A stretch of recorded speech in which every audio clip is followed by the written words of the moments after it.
Welcome everybody to the 5th episode of the Wolfpack. And then there was 2. Tonight we have the elders of the Wolfpack getting together. We have myself, Cousin Oz, the people's mailman, ready to deliver those sports card lessons from the OG right over here, Mr. Ken Cairns. How you doing on this fine evening, sir?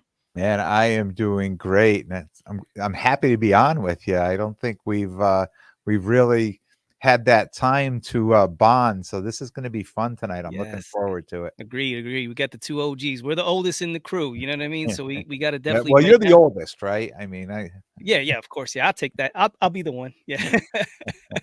And you're the better looking, so that's how it works.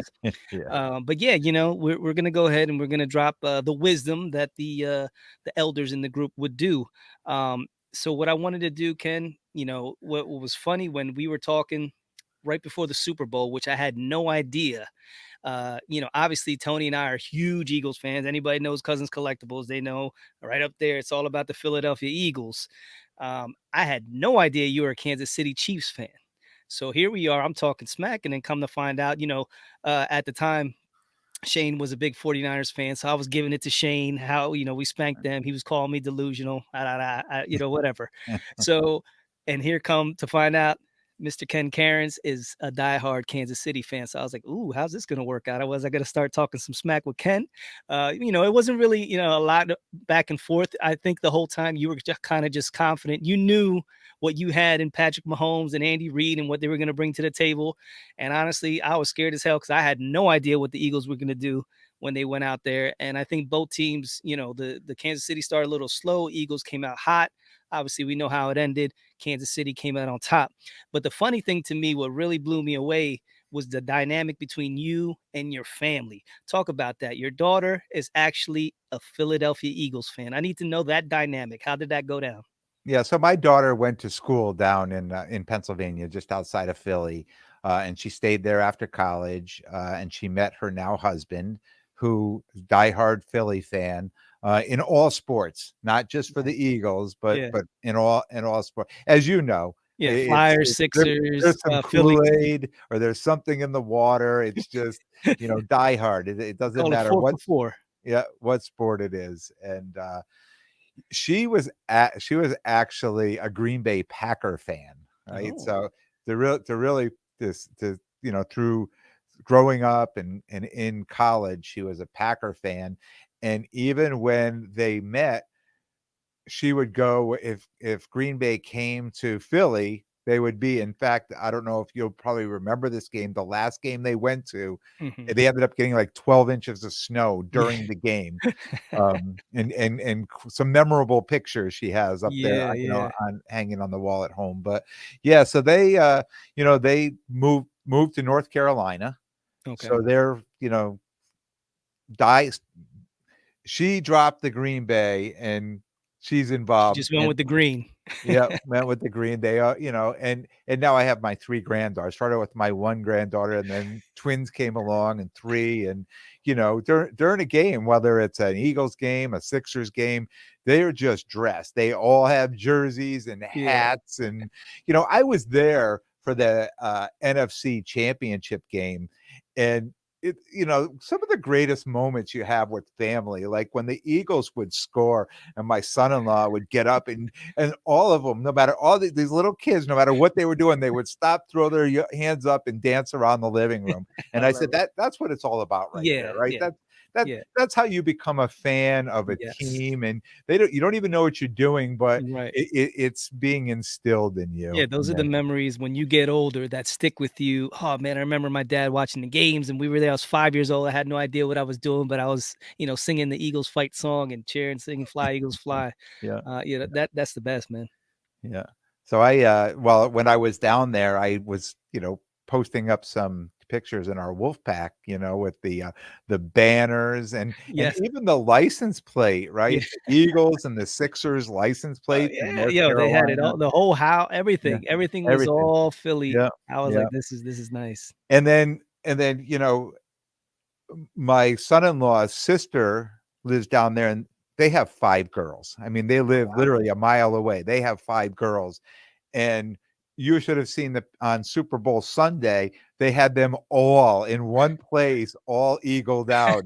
It was pretty amazing to see, That's awesome. and I love my son-in-law to death, right? Yeah. And just interesting, the night of the we were texting before the game started, and when the game ended, I messaged him and I didn't hear back. And I said to my daughter, I said, tell him I'm thinking about him. She goes, I'll tell him tomorrow. She goes, these Eagles fans. Yeah, And like clockwork, he messaged me the next morning. He's like, I just couldn't last night. You understand. yeah, yeah, yeah. No, I it was too yeah, fresh. It was yeah. raw at that moment. It was like for Eagles fans, like for Kansas City, it was like, yes, another one. We did it. Great Mhm. comeback. Mahomes is the man. For us, it was like, wait a minute, what happened? What is this game over?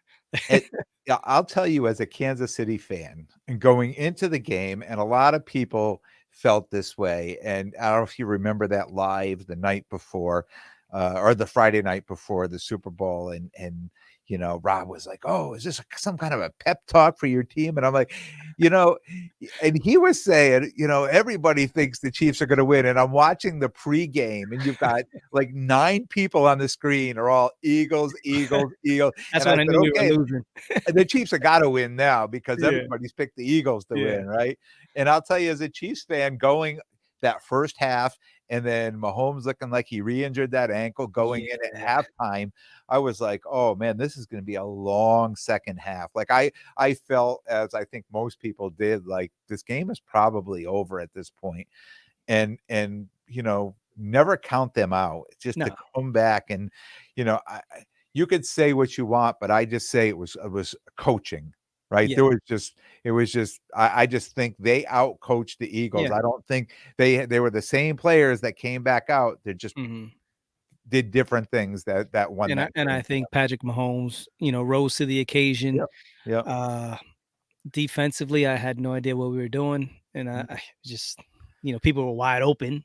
Yeah. So I don't know if we just got in our heads that it was coming easy to us and we took the foot off the pedal, but either way, regardless, we know what happened. Kansas City came out on top.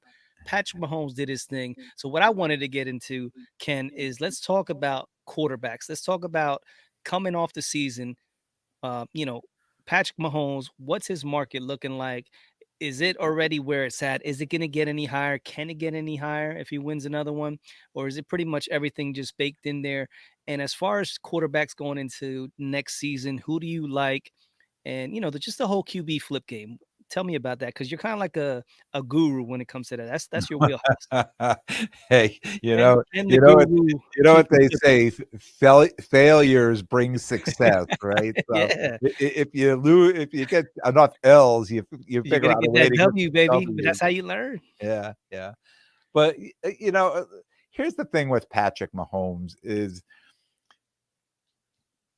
you probably heard me talking on my podcast that I was selling his cards, right up until the Super Bowl because I just felt that not that I was gonna get the best price, but that's when I felt people were actually going to buy the card. Mhm. Because what happens is now that he wins, I mean, I think his higher end cards could still climb more, but right now, after coming off a Super Bowl, if you look at Patrick Mahomes' prices, I mean, people are just asking outrageous Yeah, prices for them, and nobody's gonna pay for it.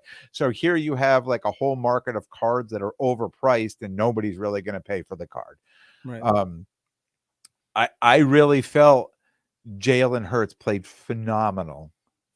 He played better than I thought he was going to play because we never really got to see him really get tested, really have to do much. Yeah, And let's face it, if your team is up and winning for whatever reason they're doing it, I mean, you're not gonna go put your quarterback in harm's way, right? right, right. Relax, just do this. And he came out at the Super Bowl, he rushed for 3 touchdowns. Yeah, He had some deep passes, which pass I for think he 300 surprised yards. most of everyone watching on both sides, Chiefs and Eagles, that he, could throw the ball like that because I don't think we really saw him throw the ball like that all year. Mhm. So I think he really showed that he there's a market for his cards Yeah. that I think the prices of his cards will go up. Are they going up now? No. Right now, I think just dropped an episode because I was at a show last weekend and I put my football away. So the year before, I was the guy, in late February with football, and everybody's like, "Oh, football's done now," and I wasn't selling anything, and I was Yeah. being lowballed. So I put it all away, and we just went to a show last weekend. I've got everything else, and everybody's got football out, and everybody's coming on asking for football. I'm like, "What happened? What happened?" I mean, this is not what happened last year. I thought I was ahead of the I game. thought it was cyclical. I thought there were seasons to this. Yeah, yeah. So, you know, um, and people were buying quarterbacks again. I knew, like attendees were coming in with these quarterback cards saying, "Hey, are you interested in buying?" And I got left out of that. And I'm going to tell you, I think I got left out because I had no football in my case. Yeah. Like there was a guy selling a Brady uh Chrome, Mhm. 2000 Bowman Chrome card, graded card, and he walked by me like 4 times. I saw him. He went to this guy, he went to that guy, he went back over there, and then I was set up with Rob, sports card therapist, and he says, "Hey, did you see that Brady that guy's trying to sell?" I'm like, "What Brady?" I'm like, "He's going to everybody but me. Why wouldn't he? I got a sign here on buying football, but if I don't have any football in my case, right? No, There you go. nobody's going to stop." Like, You're not a player then. You're not a player. You're not yeah, for real, they for think real. maybe I'm not interested. So I think I missed out on some great No. deals in this last show by not having football in my case. That's interesting. That's Yeah. very interesting because you would think based upon, last year and the experience and okay, right afterwards, it's not a good time. So are you saying then now, like, has it changed? Now that the season over, people are saying maybe this is the time now to get in super early, like literally right after the season's over? This is what I think. And this is my own personal thought. And you know, people may message in afterwards and say you're right, you're wrong or whatever. But I think there's more people in the hobby now that say, "Look, I really like this football. I want to go to shows. I want to be active in the hobby. I don't want to have to come up with another PC or another sport to collect Mhm. because I'm happy with the football I have." So even though football season's over, I still want to go to shows and I still want to buy and sell football cards. I think before maybe, and I'm going to say maybe before COVID or during COVID, when so many people came into the hobby, I think the people who have stayed now are making a decision of what they want to do, and they don't want to say, "Well, this is what everyone says we should do in the market," and so says I should do this, but no, I want to do it. I want to do it myself. This year, I had an aha moment coming into the new year, my new season of my podcast. Said, I want to do what I like. Yeah, I want to start just collecting the cards that make me feel good and the cards that I like, even though they're not the popular cards or the cards everyone says you should do. right. Um, and I think there's a lot of people like that. And I think people are just like, you know what? I like football and I'm still going to try to buy and sell football. I'm just going Yeah, to keep going. And if you're on Facebook groups or Instagram groups, I mean, there's a lot of there's a lot of basketball out there now. You're starting to see baseball, but there's still a lot of football, you know, yeah. being bought and sold out there. Yeah, and I know Tony, that's his wheelhouse. He loves football. That's his number one sport. So when he got into it, he was kind of like, "Well, what's going on? Why isn't football as popular as, basketball?" And then in football, then it's just only quarterbacks, You Mhm. have your sporadic, you'll have some running backs and some wide receivers, but for the most part, you're just talking the main guys, the main QBs, like obviously Patrick Mahomes and Tom Brady, and then it's all the prospects, all the guys that haven't even proven themselves, and then everybody else gets thrown to the wayside. So, that was it for the longest time. Now, and based upon what you're saying, it's like, listen, again, it goes back to baseball is the foundation of the hobby, but right now, the NFL, football is America's sport. That now it's America's pastime right now. So it Yeah. would only make sense, that gradual movement towards, Mm.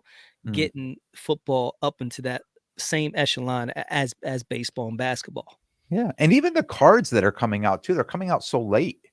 Yeah, yeah, that's true. Last year for the 2021, just the Don Russ, right? The blasters. Yep. We were buying those in August and September. Right. Now we fast forward over a year, like the Don Russ just came out. Here we Yeah. are in February. The season's already over and these Mhm. football cards are just coming out. Yeah, So there's a it's all number screwed of up. yeah, a number of like the wax that's coming out, which is keeping people interested, Right. right? It's like, like I said to myself, oh, I'm doing all this stuff with hockey and all that. And I'm like, oh, wait a minute. Do I should I buy any of this? Like it Isn't just it seems isn't like it, like, almost like you have the cheat code now because now it's like it's not really prospecting, you know who's good. So yep. but these are their first cards, so you can actually go for those hits and those rookies. You know Yeah. what I mean? Yeah, Like yeah, yeah, but it doesn't work out that way, right? yeah, right. You got a guy like Mac Jones that comes out his first year and he's on fire, and then the second year is like a plane crash, Yeah, it's that's just true. like a You never know, man. yeah. Football, it's the one sport where you can have that success and it just takes one injury or even just one season of just bad football, and like you said, Mac Jones was on the top of the world and now his cars that were going for what, $3,000 going for like $100 now, something crazy. Yeah, yeah, yeah. So who are some quarterbacks that you're looking at, Ken? Like if you were saying for next year that let's just give me like 3 quarterbacks that you think are gonna be hot going into this season. Well, I mean, I can give you, I'm gonna give you the guys that I'm gonna skip a Mahomes because Right. Yeah. there's no need to talk about him, but, say like a guy like, Trevor Lawrence, who played Mhm. so well in the playoffs. I mean, he's on the tip of everybody's tongue right now. Like, no matter where you go to a show, where you go, everybody's asking, asking, asking. They all want to. So, I mean, I know this guy as the spring goes on, as we get to early summer, it's going to be like a fever. Yeah. Everybody's going to want those prices are just going to soar, right? And I think guys like Justin Fields, like he did pretty, he did pretty well this year. He showed that he was a running quarterback. The only problem with running quarterbacks is they get hurt a lot, Yeah. right? Yeah. So, people may be in on him, people may be out on him.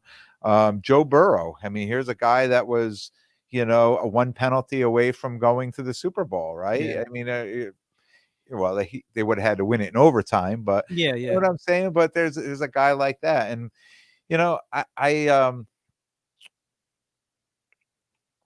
I was looking at something online a couple days ago, and it was the odds to win the Super Bowl next year. So these are the Vegas odds. And I always look at this because every spring I used to have a group of guys. We used to go out to Vegas, and I Mhm. would go out and I would always look who was the long shot to win, right? And I would always buy that team is usually the Browns back then. I put $100 on them to win.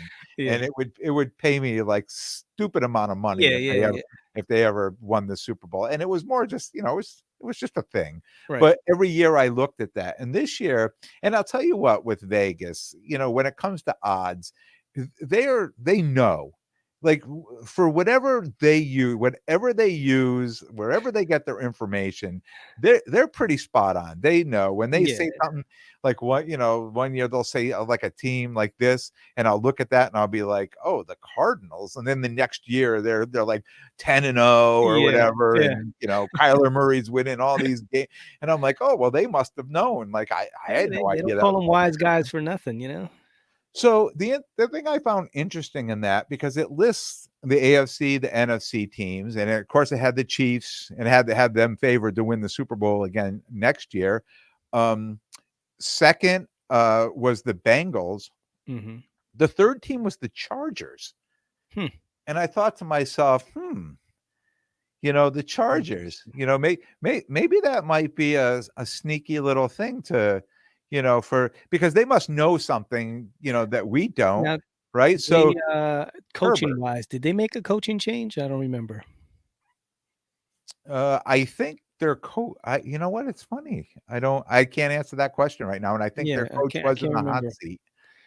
Yeah, I don't know if 'Cause they, I know their coach figured out every way to lose as opposed to every way to win.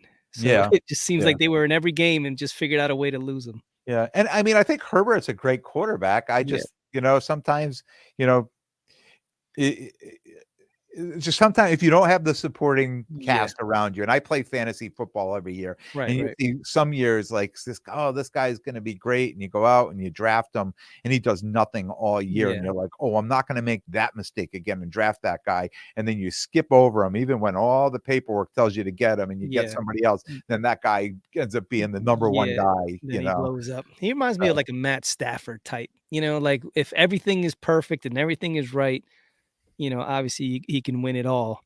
mhm. Um, I don't know. That's who I kinda see, But Herbert.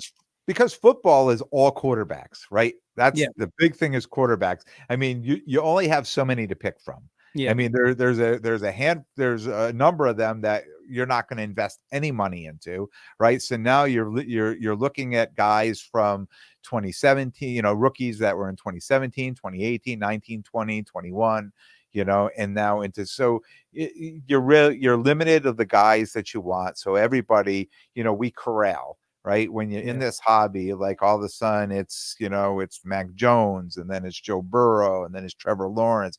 It's like we corral yep, and we blow it up. But interestingly enough, I just think that everybody in this hobby is trying to zig why everybody else is zagging. And I think we're at a point now where nobody knows, who's zigging and who's zagging, and are we zigzagging? yeah, It's like everybody's got an idea, and everybody's yeah, going in different directions, and we're not all going to be right, yeah, right? We're not all going to be right. right. So, But you you know know, what? I love that, Ken, because it's like we've all come to the point now, the boom is over.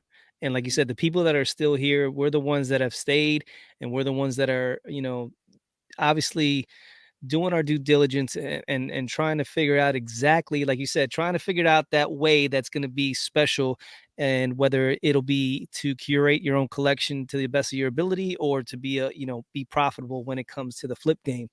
But I just love that there's it's no longer cookie cutter. It's no longer, hey, vintage baseball, this is the way to go. Everything else is crap. You might be able to dabble in some other stuff, but for the most part, get your Mickey, get your Willie, get your Robertos, and just have do that, and you'll be good. yep. Now people are just like, nah, I'm gonna do what the hell I want. Yeah. Yeah. No, no, we're not being safe anymore. Right? Yeah, We're all over the place. We're not being safe anymore. We're going to take some risks, and we saw what the hobby could do that made people rich overnight. yeah, Right? There were a lot of people that were, invested for years in certain cards, and then all of a sudden the hobby boom, and they were standing there hand, hand, hand, holding all the gold, yeah, right? All the gold chunks, and they're like, okay, man, time to sell, time to yeah. move them into the hobby. Yeah. Yeah. That's pretty cool. So with that being said, I was kind of surprised. A couple things. One, you're a Stranger Things fan recently. Now I need to hear the story about that. I've been adoring Stranger Things for the longest time. That's my wheelhouse. That's my daughter. We love it. We watched it since it came out. Once I found out that it had cards, I started collecting them. And then come the national, bang, they had the vending machine. And then I was in love. I was in paradise. I was waiting in those lines. Now I need to hear your story because it's a little bit different from mine.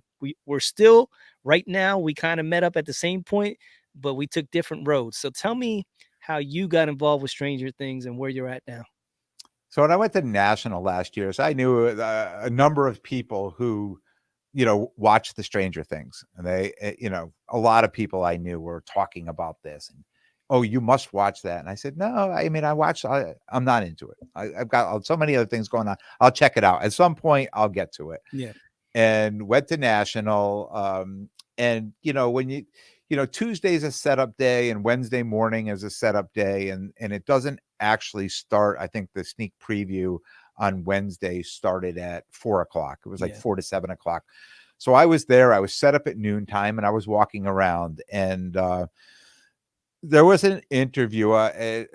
Pretty sure it was Josh Luber with on an interview, and I just overheard them saying that. I stopped just to see what they were talking about, and he said the Stranger Thing cards could be as rare as that Mickey Mantle over there, and that Mickey Mantle was the was the rage of, Yeah, it was yeah. on auction during, and I'm like, "Oh my god, how could that be?" Right? Yeah, And I heard him saying, "Well, there's only so many packs, out there, and it's such the show is like is everybody loves the show, and these cards are gonna be worth a fortune." And so I heard all this going on, and I saw the big, you know, I'm thinking to myself, we're in the middle of national, and you just got this huge thing set up with yeah. screens. It was bigger than anything else in the whole Yeah, place. it was And huge. I'm like, oh my God, this, my mind is like, I have to have all those packs, like somehow figure out how to get those packs.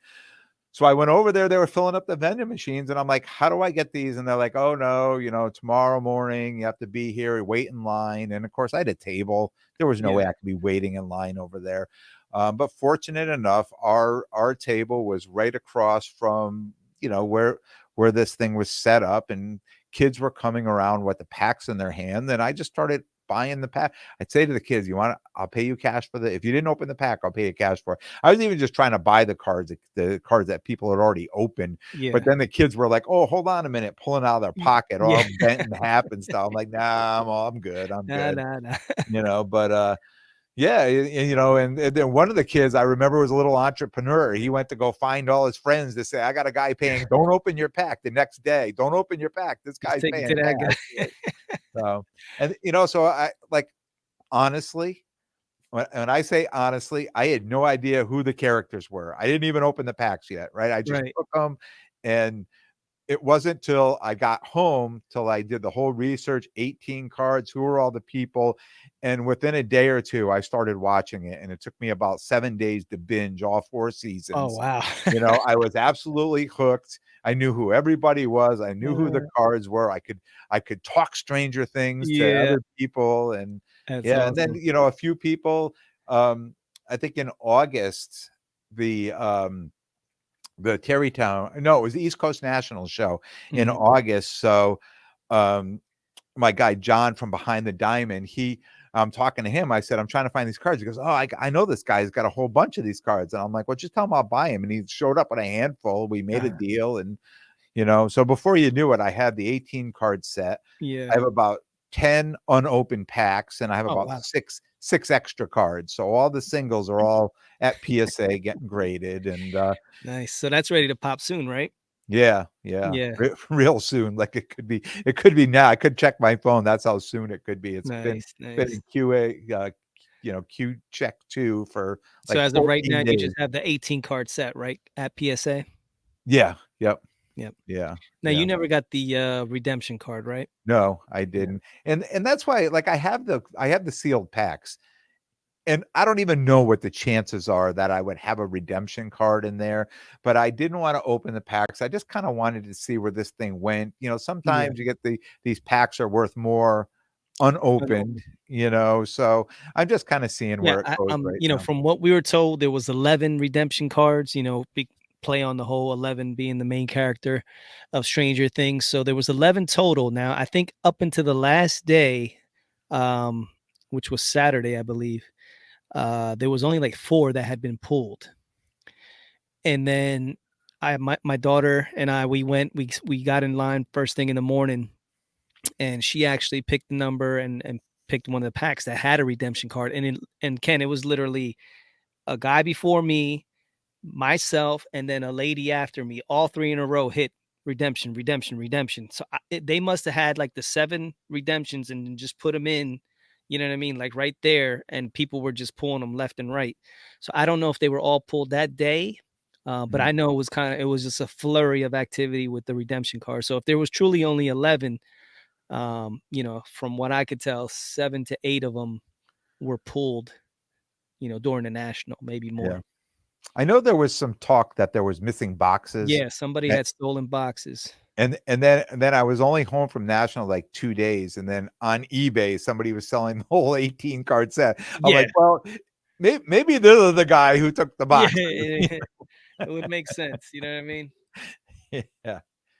Oh, I think that's pretty awesome, man. Like, 2 old heads here, and we're getting into this whole Stranger Things, but yeah, it's yeah, really, to me, it just goes back the whole show, it's about the '80s, and that just takes me back to when I was a kid, the nostalgia.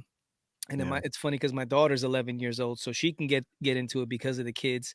So it kind of hits everything everywhere, you know. It yep, had the little innuendos that you would only know if you were, you know, living back in the 80s. So yeah. it's pretty cool, man. And, I have to say too, I listen to your podcast every week, and this I don't take offense, but I No, always look forward to the intro because it's usually a song from something that I remember, but now it's in a, you know, some, it's got a whole new beat to it, and yeah. I'm like, "Oh, this is awesome," and sometimes I'm like, "No, no, no, don't turn it off, keep it going." It just yeah, it just Yeah, and I that's know, what I and I said like the when I idea. wanna keep, you know, hearing it, that I'm like I tell Tony, "Yeah, that's the one. That's the Yeah. one." No, I just like that because there's so many. I was a big music guy growing up, Yeah, just and I think it's just part of life, right? yeah, You're in the car, who controls the radio, and it's all the music, right? And I think it's just what we do. And there's so many songs remind us of so many things. And when you hear a certain song, I mean, just it's funny, just the other day you had it was the song from Welcome Back Carter, right? yeah, welcome back, yeah. Welcome back. But it was completely redone in something else, and I'm Yeah, like, Puff "Oh my." Daddy and Mace, yeah. Yeah, yeah, I'm like, "This is great." And Yeah, that was actually released, I believe, in 2004. So that's pretty, you know what I mean, that's pretty old. That was when, you know, Biggie Smalls and Puff Daddy were in their, you know, heyday with Mace. mm, Yeah, so you know, what's old is new, and you know how that goes. yeah, yeah, And then even when we were young, we're like, "Oh man, this song you gotta hear it." And then somebody from like an older head would be like, "Nah, man, that was from the '60s. You know, they took that from James Brown." They're like, "Nah." yeah, He's like, "Listen to that sample, and then listen to this," and you're like, "Oh yeah, they did." mm. But, sometimes, as a kid growing up, like, you feel you discover a song. Like, it wasn't a song that was just played to death on the radio, but you come across a song and you're like, there's something about it that you Uh, just love, right? And there's nothing better than like 10, 12, 15 years later when somebody brings that song back and remakes it and people are yeah, like, "I don't remember that." I'm like, "Oh my God, this was my favorite." So, yeah. it's like, and nobody remembers it, and everybody's like, "Oh, I love this song." I'm like, "Yeah, I did too, 20 years Yeah, ago," or exactly. yeah, That's like yeah, I love doing that to my daughter because she thinks she's invented everything, you know, it's like, "Listen, come on." Now yeah. I also gotta ask you, which made me laugh, it actually had me rolling. There was a couple cards that were in your case that you had at the one show, and one was a Charo card, and I want you to explain to me, you know, explain to the audience who Charo is and why it's significant to you, and I think you had a Justin Bieber card, right? Didn't you sell? I did, I actually sold that card to Craig, New York City Sports Yeah. Card. Yeah, yeah, I Tell moved tell that me one about for this. him. How you ended up with Yeah, all these, pop culture cards? Like, what's yeah, I going love on? these pop culture cards, even got some Britney Spears in there, Yes. and in fact, in this order, I'm waiting to come back. I was just looking, I have about 40 music cards Oh, that's wow. coming back from PSA, um, and again, when I started the new season, I said I'm going to start to discover different things that because outside of, the football and the hockey, it's one thing, like if you PC something and then you put it in your case, it could always be sold at any moment. Like Right. everything has a price to it. But for me, there's just certain things that I wanna kinda make my own where I can go out because everybody you go to a show and everybody's looking for football and everybody's looking for basketball and everybody so now it's like a treasure hunt for me to go out and find, like a Justin Bieber or a Britney Spears, Yeah. even some stuff from like, I picked up a Jon Snow from Oh, season nice. 1, Game of Thrones season 1. Ooh, So just like cards like that, I love these cards. I buy them and I put them in my case, and I hope to have conversations with them. I don't yeah. mind if I sell them, but I just like Right. having those things. I Well, like those people are those coming cards by. that yeah, that Rob always talked about, just having those cards in your case that, you know, they're Yeah, gonna stop people in their tracks, and they're gonna be like, "Wait a minute, what's that? You know, yeah, who's that?" yeah. And those are the things that start the conversation, and then little by little, before you know it, you got a deal. Might not be for that particular card, but it'll be for something else, because But it's all but about developing the rapport with the customer base that's out there. but when the customers see those cards, if they have some of those in their case, like they're like, "Oh, let me show you something," and that's really when the good stuff 'cause that's really where you find the good stuff like that. Yeah, That's what I figured out, you attract what you put in your cases. So if you've right. got football people are coming up. I have a hockey in my case now. The hockey people are coming up to my case. Pop culture in there, some music Mhm. cards and stuff. People are coming up, showing me that the Justin Bieber I bought from a kid that Yeah. came up and said, "Oh, you're into music. Check this out." I'm like, "Okay, how much?" I took it and didn't even hand it back to him. I put it in my case. I knew it was gonna be mine. Yeah, Yeah, yeah. yeah. That's So, pretty cool. And that was uh, a Gem 10, right? That was with the Drake. That was yep, with Drake? yep, yeah, yeah. That's That was a pretty great cool. card. Yeah, So, and like, you know I what? remember. You're always Yeah. always happy to make somebody else happy too. Yeah, Like when Craig saw that down at the last show, he walked right over, he looked, he's like, "Oh, I'm buying that card from you." Just like when I saw that card from the guy, I said, "I'm buying that card from you." yeah. And he couldn't say no, and I wouldn't say no. I mean, it's probably his favorite pickup of the show. Right, and I remember Craig talking about that specific card on our first interview that we had with Craig, months ago. He was talking about getting that card.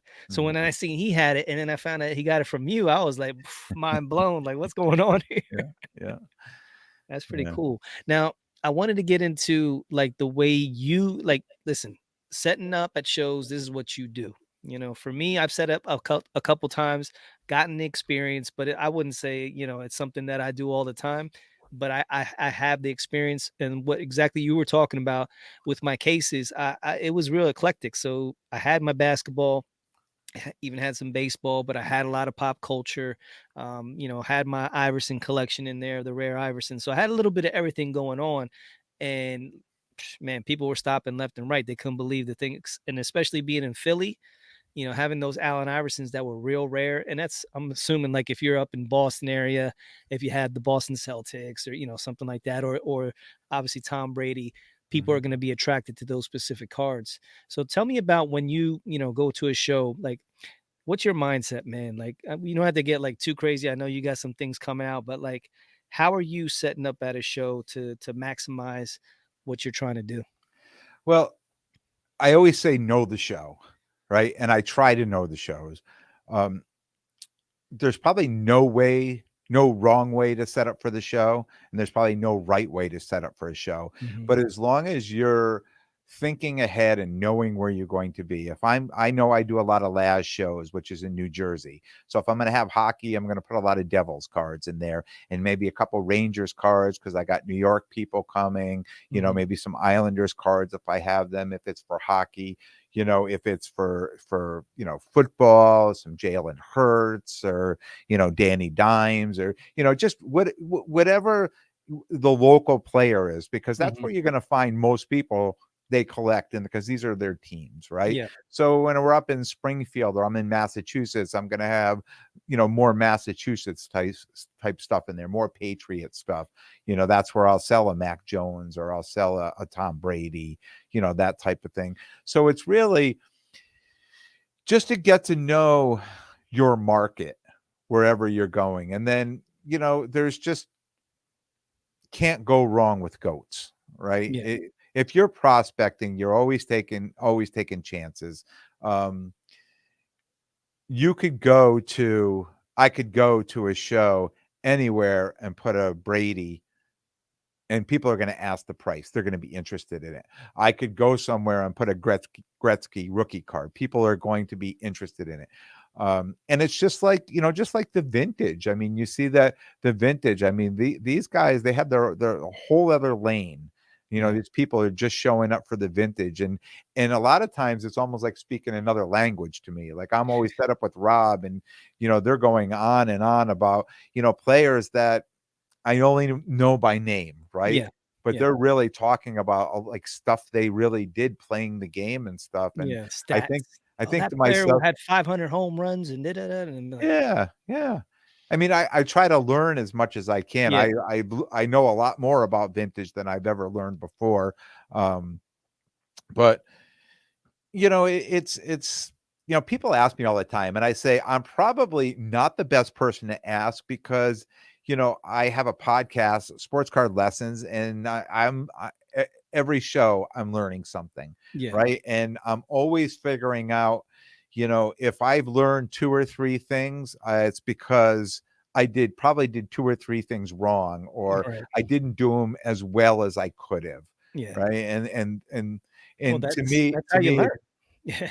You see, that's what I like about your show. It's like you're going out there and you're doing it. A lot of us don't have the opportunity or just are too nervous or scared to go ahead and set up. You're going out there and you're taking those L's. But by doing that, you're then coming back to your podcast and said, listen, this is what I did, but what I found out was this. So let me teach you this lesson so that you don't have to do that. If you decided one time to go ahead and set up, don't do what I did, do it this way, and then you'll probably, succeed a little bit better. And I find that, really refreshing about your show because that's what everybody's looking forward to, is like trying to figure out, not just be entertaining, but they want to learn something so that they could use that and apply it if they're ever in those situations. yeah. I say to people, like, I used to spend a lot of not a lot of time. I used to go to the casino, right? And I had a lot of friends that went, and people used to say, "How'd you do?" I did all right. I broke even, right? I broke even. You never heard anybody come home saying, "Man, I lost my shirt. Yeah. I got to go figure out how to make up that money and get it back in Yeah. the bank Yeah. account before my wife sees it," Right. right? They're usually lying about how they won Yeah, something. no one ever says that, and I think a lot of it has to do with these shows too, with these cards. Like, people, you wanna think that everything is positive, but there's a lot that happens with cards, and there's a lot of a lot that happens with shows, and the one thing I learned when I got into it, everybody was talking about, what a great day, and 2K, 5K, 10K, and I'd be like, "Oh my God." I mean, what I I put all these cards in my case and I'm getting like 600, Yeah. 500. I'm like, how these people making so much profit? And I'm looking at their cases and I'm really trying to figure out what they're doing. At the end of the day, Yeah. I realized, and it's not all rainbows, right? Right. Right.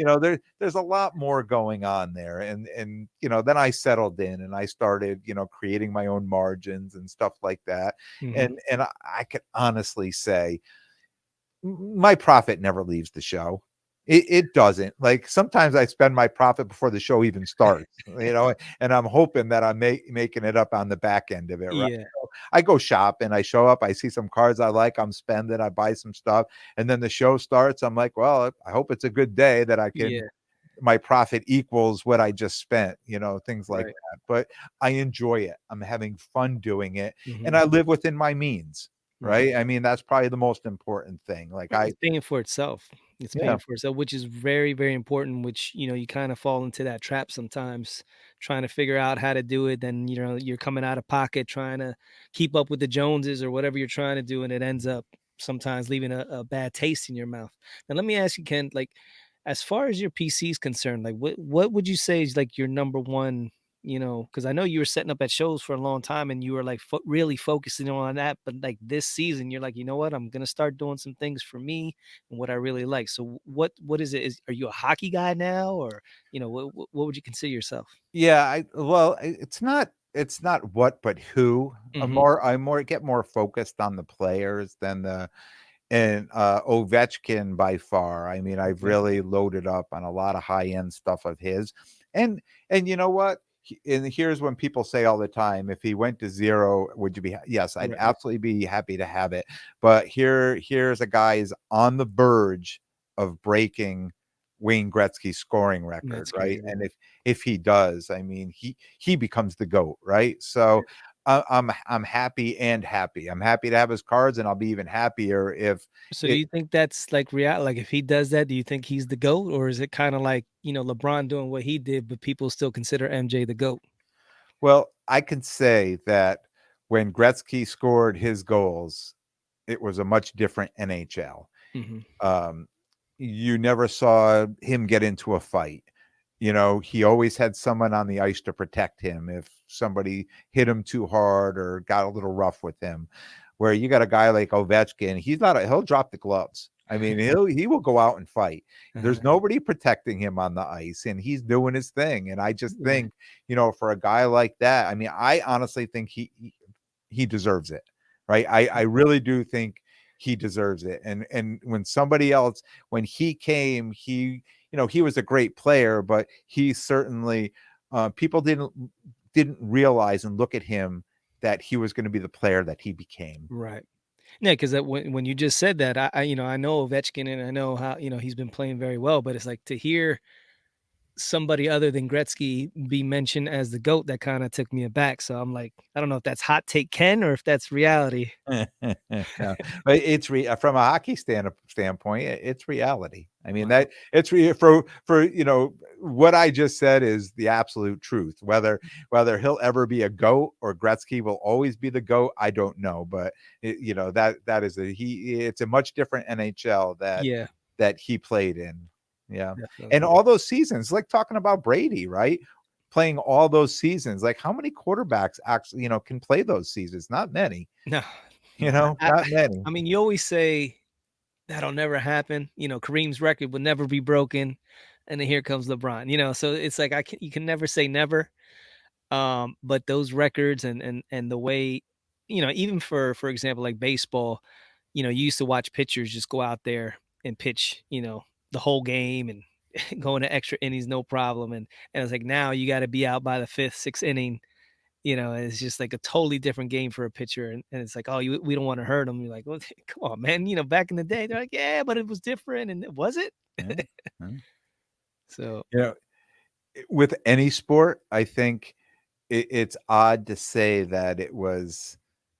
When you think back in football with the quarterbacks, the hits they used to take, even yeah, all the players, the hits they used to take, and then they say, well, it's like kind of the opposite with Brady, right? Because he came to play in an NFL where there were a lot of rules about going near the right, quarterback, right? right, because of So him, with hockey, it was kind of a flip flop. It's not the same. It's opposite. Where the game was tough, but the player was protected, yeah, at that time, and where hockey now became a much faster, and I'm not going to say physical because it was very physical, but just a different type of physical. yeah, Um, like uh, once you put all the equipment on somebody and then you put the cage over their face and everything else, you're like a warrior out yeah, there, right? You're like got samurai, a suit of armor out there, and yeah. you'll go after people with not thinking of anything of your own body, Right. right? Like like you're invincible, like I Well, yeah, can't get that's hurt. similar to football, and then, you have something like the kid from Buffalo, happen to him when he makes the tackle, and then he has a double cardiac arrest on the field, and it's kinda like you get snapped back into reality, like, look, it doesn't matter how much gear you have on at any point in time, Mm, that something like that could happen, yeah, and it's eye-opening, but like you said, these guys get these uniforms on, they get these pads on, and it's just like they feel invincible, and they'll do some yeah, crazy ass stuff out there. yeah, yeah. And it's like each year that goes along, the bigger they get, the stronger they get, the taller they get, Mm, and it's just like missiles out there just, banging yeah, each other, it's yeah, crazy, man, and the yeah. speed that they go. What science has done to Yes. prepare the body, Right. to pushed it to a whole new level. Yeah, I You mean, you could think about, we always talk about Mickey Mantle, like, what if he woulda never gotten hurt, like, how would Mickey Mantle do in this age with the sports science? Or, mm, if Michael Jordan was here with LeBron, how would he, figure with that? So it's always, you can't it's so hard to compare the different eras. You just gotta go by the eye test, and to me, what I like to look at with a player is just their heart. Like you could tell when a player has heart or when mm, another player, they might have all the skill in the world, but when it's crunch time, they fold. yeah, So, to me, you got to pass that eye test. And that's why to me, MJ, people like Gretzky, that's why they're always going to remain the GOATs for me because I seen it and time again. They just went out when everything was, at the as bleak as it could seem that they were going to lose, and somehow, some way, they figured out some way to make it happen, mm, and that's what to me separates the true goats from yeah, the baby goats that we're watching right now. yeah. But you know what, Ken? I think we're good to go, brother. Unless you Yeah. had anything else you wanted to say. No, man, this was a great episode. I'm It glad we was, got to man. do this. Yeah. Yeah, yeah, I was excited when you were like, I needed a partner and you stepped right up to the plate. You're like, "I'm gonna do it." I was like, "All right, we can go ahead and get this in with my man Ken. We're gonna talk some Charo. We're gonna, you know what? You never talked to me about Charo." Well, you know what? It wasn't like I bought a few boxes of, Pop Century, Uh-huh. and she came out of it, and you know what's funny is most people don't even know who she is. That's Yeah. why she stays in my case. You know, like, when you just said to me, "You're gonna have to tell me about her," and I'm trying to remember the show. What was the show that she Was it used to the Love Boat? She was on the Love Boat, and Ye she was also, I'm trying to think of what show else. She was on another show, but she would appear on some, like the Tonight Show. I no, think with what's his name? Who was the Johnny original Carson. with Johnny Carson? She Yeah, would come out yeah, and shake her stuff and do her yeah, crazy, yeah, coochie yeah. coochie coochie coo. I didn't know if she was like one of those, like, from Laughing or one of the she got her start on one show, Yeah, I'd have to see. Yeah, yeah, because I'm used to, yeah, like, with me being Puerto Rican, we were used to seeing her, like, on the Spanish channel. When that first came, she was all over the Spanish channel, so that's how I remember her growing up, and then next thing you know, she's, transitioning over into episodes of The Love Boat and being on yeah, The Tonight yeah, yeah, Show, and it was yeah, just funny with her accent, and, of mm, course, she had a tremendous, body. yeah. Let's keep it real. She was, one of a very voluptuous woman, and, that's what she was known for, the coochie coochie coo. And she would shake it up and down. And if you don't know what we're talking about, Google it. You won't be disappointed. I had a guy come up to my case and saw it this week. I looked in, he says, "Chara?" Like the guy from the Bruins? Like, is that a like, thought there was, like, related or something. I had no idea what I'm like, "What do you" oh, Char no, no, it's not Yeah. even spelled the same. It's 2 different people. Yeah, nah, nah, nah. Google this one. You'll be pleasantly surprised. Yeah, But with that being said, Ken, man, thank you for coming on board. Like we said, this was fun, very informational. Appreciate you dropping those sports car lessons for everybody out there. Another Wolfpack episode in the books. So we're just gonna go ahead and we're gonna leave it like that, brother. Peace ju out. just say peace. All right.